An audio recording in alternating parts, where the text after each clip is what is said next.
CTET की परीक्षा में लाखों छात्र छात्राएं फॉर्म तो भरते हैं, परीक्षा तो देते हैं, लेकिन पास बहुत ही कम हो पाते हैं।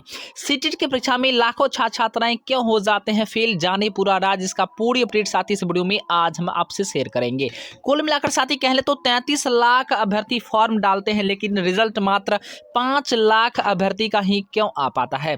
आइए पूरी अपडेट इस वीडियो में जानते हैं। बहुत सारे अभ्यर्थी 2 नंबर से, 5 नंबर से, 10 नंबर से, 12 नंबर से आखिर क्यों सीटेट की परीक्षा में पीछे रह जाते हैं, इसका कारण मैं आपको बताऊंगा। साथ में ही ऐसे कौन कौन से पॉइंट है जो आपको हर हाल में ध्यान रखने की आवश्यकता है, जिसके माध्यम से आप आसानी से सीटेट के एग्जाम को क्रैक कर पाएंगे, इसको लेकर के बात करते हैं। तो सबसे पहले साथी मैं आपको बता दूं, अगर आपने अभी तक चैनल को सब्सक्राइब नहीं किया है तो सब्सक्राइब करके घंटी के आइकन को जरूर ही प्रेस कर दीजिए। साथ में वीडियो के अंत तक आप जरूर बने रहिए ताकि आपको पूरी डिटेल जानकारी सीटेट की परीक्षा को लेकर के आपको जानकारी हो जाए और आसानी से आप सीटेट की परीक्षा को पास कर जाएंगे। तो सबसे पहले साथी मैं आपको बता दूं, वीडियो में आगे बढ़ने से पहले कुछ बेसिक जानकारी आप जान लीजिए कि सीटेट की परीक्षा क्या है। तो सीटेट साथी जो है ये केंद्रीय शिक्षक पात्रता परीक्षा होता है जो भारत सरकार द्वारा आयोजित की जाती है। इसमें साथ ही 2 पेपर होता है, पेपर 1 और पेपर 2। पेपर 1 और पेपर 2। पेपर 1 होता है 1 to 5 शिक्षक बनने के लिए और पेपर 2 होता है 6 to 8 के शिक्षक बनने के लिए। अब साथी पेपर 1 का फॉर्म कौन लोग डालते हैं? जिन्होंने डीएलएड या बीएड किया है, साथ में अगर उन्होंने 12th पास आउट किया है साथी, तो वो फॉर्म भरने के लिए एलिजिबल माना जाता है। अब साथी बात कर लेते हैं 6 to 8 के लिए। तो 6 to 8 में वही लोग फॉर्म को डाल पाएंगे जिनके पास डीएलएड या बीएड के साथ साथ ग्रेजुएशन का डिग्री होना जरूरी होता है। अगर आपने ग्रेजुएशन में बीए, बीएससी या बीकॉम वगैरह अगर आपने किया है तो आप एलिजिबल माने जाते हैं। अब साथ ही बात करते हैं कि सीटेट की परीक्षा में लाखों छात्र छात्राएं फॉर्म तो भरते हैं, लेकिन पास आउट बहुत ही कम हो पाते हैं। सबसे पहला बात साथी मैं आपको बता दूं, वीडियो के अंत तक अगर आपने देख लिया तो आपको पास होने से कोई नहीं रोक सकता है। साथ में एक छोटा सा मैं आपको बात बताऊंगा साथी कि वीडियो में बिल्कुल बारीकी से आप लोग ध्यान से देखिए और मैं आपको वादा नहीं विश्वास दिलाता हूं आपको कि 110% आप क्वालिफाई कर जाएंगे। तो सबसे पहले साथी जैसा कि ऊपर में आप लोग को दिख रहा होगा, सीटेट की तैयारी हेतु महत्वपूर्ण बात क्या क्या है। अगर सीटेट के पेपर में अच्छे अंक लाना है तो शायद ये बातें आपके काम आ जाए। जरूर आप इस वीडियो को देखिए, आपके काम जरूर आने वाला है। सबसे पहले बात साथी कि सबसे पहले बात यह गांठ बांध लेना है आपको कि बालक कभी भी गलत नहीं हो सकता। बालक कभी भी शिक्षण अधिगम में गलत नहीं होता है, गलत नहीं हो सकता। इस प्रकार के आप गांठ बांध ले। शिक्षा व्यवस्था ही गलत है या आपका पढ़ाने का तरीका। जब आप प्रश्न सॉल्व कर रहे होते हैं परीक्षा हॉल में तो आपको गांठ बांध लेना है कि बच्चे की गलती को लेकर के जो भी स्टेटमेंट आएगा आप उसको हमेशा गलत टिक लगाना, यानी वो आपका उत्तर कभी नहीं हो सकता है। शिक्षा व्यवस्था गलत हो सकता है या शिक्षक के पढ़ाने का तरीका गलत हो सकता है, बच्चे कभी गलत नहीं होते हैं। अब साथ ही सीटेट का पूरा पेपर सिर्फ 2 चीजों पर ही टिका हुआ, बात को समझ लीजिए। सीटेट का पूरा पेपर 2 चीजों पर टिका हुआ है, सकारात्मक एवं नकारात्मक। जी हाँ साथी, पॉजिटिव और नेगेटिव चीजों पर। हम सबसे पहले जानेंगे कि नकारात्मक तथ्य कौन कौन सा है और परीक्षा के हॉल में प्रश्न पत्र को सॉल्व करते समय आपको क्या क्या गलती नहीं करना है। तो सबसे पहले साथी नकारात्मक तथ्य की ओर आगे बढ़ते हैं। तो जहां याद करने वो रटने की बात हो रही है तो दिमाग में बैठा लो कि नकारात्मक बिंदु है, इसलिए बच्चे की इस ओर नहीं ले जाना है। तो जहां भी आपको नकारात्मक शब्द दिखेगा वह ऑप्शन आपका कहीं भी सही नहीं हो सकता है। तो समझ लीजिए साथी कि नकारात्मक में जहां भी रटने की बात हो, याद करने की बात हो, तो दिमाग में गांठ बांध लीजिए, वह ऑप्शन आपका कभी सही नहीं हो सकता है। दूसरी बात, अगर किसी विकल्प में शिक्षार्थी के लिए दंड का या समर्थन का बात किया जा रहा है, अगर किसी विकल्प में ऑप्शन में आपको विद्यार्थी के लिए दंड या समर्थन की बात की जा रही है तो आपको ऐसे विकल्प का समर्थन कभी नहीं करना है। ध्यान रख लीजिए, ऐसे विकल्प आपका कभी उत्तर नहीं हो सकता है। उसके बाद साथ ही नंबर 3 वाला पॉइंट है, जहां अलगाव या विद्यार्थी की योग्यता के आधार पर उनके ग्रुप बनाने की बात हो, यानी विद्यार्थी को अलग करने की बात हो, उन्हें डिफरेंट करने की बात हो, उन्हें योग्यता के आधार पर बांटने की बात हो, ग्रुप बनाने की बात हो, तो समझ लीजिए साथी वह विकल्प वाला उत्तर आपका कभी नहीं हो सकता है। अब साथी मैं आपको अगले पॉइंट की ओर आगे बढ़ाता हूं। नंबर 4 वाले पॉइंट पे साथी देख लीजिए, 3 पॉइंट मैंने आपके बता दिया है। जहां लड़के व लड़कियां में भेदभाव या लड़कों को लड़कियों से उच्चतम बताया जा रहे हो या लड़कियों को लड़कों से अच्छा बताया जा रहे हो, वह विकल्प आपका कभी उत्तर नहीं हो सकता है। उस विकल्प के साथ आपको नहीं जाना है। यानी मतलब साफ है कि लड़के और लड़कियों में अगर भेदभाव किया जा रहा हो तो समझ जाइए वह उत्तर आपका कभी विकल्प सही नहीं हो सकता है। उसके बाद साथी नंबर 5 वाला पॉइंट, जिस विकल्प में सिलेबस को पूरा करवाने की बात हो या किताबी ज्ञान पर बल देने की बात हो तो मान लीजिए बिल्कुल वह संकीर्ण विचारधारा है और आपको इसका सपोर्ट हर हाल में नहीं करना है। यानी जहां भी सिलेबस को पूरा करने की बातें हो, किताब को खत्म करने की बातें हो, किताबी ज्ञान पर बल देने की बातें हो, यह संकीर्ण जो है विचारधारा है, संकुचित विचारधारा है, यह विकल्प आपका कभी उत्तर नहीं हो सकता है। जिस विकल्प में विद्यार्थी से अनुशासन की स्थापना की बात कर रहे हो उस विकल्प के साथ भी आपको नहीं जाना है। यानी जिस ऑप्शन में आपको अनुशासन की बातें हो, दंड की बातें हो, उस ऑप्शन के साथ आपको कभी नहीं जाना है। जिस विकल्प में व्याख्यान विधि की चर्चा हो, एक्सप्लेन करने की बातें हो, व्याख्यान विधि की बातें हो, तो समझ लीजिए सिर्फ यह केवल श्रोता का समर्थन बनाने की बातें होती है। इस विकल्प के साथ आपको कभी नहीं जाना है। विद्यार्थियों को इस विकल्प के साथ आपको कभी नहीं जाना है। नंबर 8 पॉइंट साथी बहुत ही महत्वपूर्ण है। जिस विकल्प में विद्यार्थियों को किसी चीज के लिए दोषी ठहराया गया हो तो आपको ऐसे विकल्प की ओर नहीं जाना है। मतलब यानी कहीं भी बच्चे को अगर दोषी ठहराने की बातें अगर आ रही हो तो उस ऑप्शन का आपका उत्तर कभी नहीं हो सकता है। वह निगेटिव पॉइंट होता है, निगेटिव बिंदु होता है।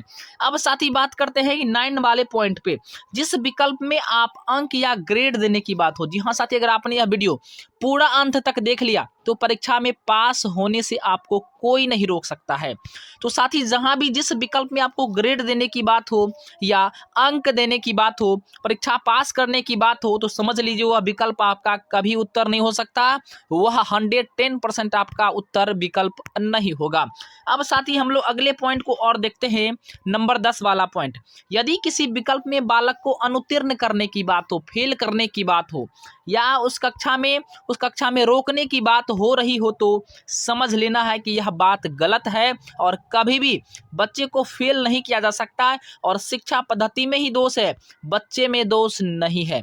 मतलब साफ है कि बच्चे को अगर फेल करने की बातें हो, अनुत्तीर्ण करने की बातें हो, उत्तीर्ण करने की बातें हो तो समझ लीजिए बिल्कुल जो है यह आपका विकल्प सभी सही कभी नहीं हो सकता है।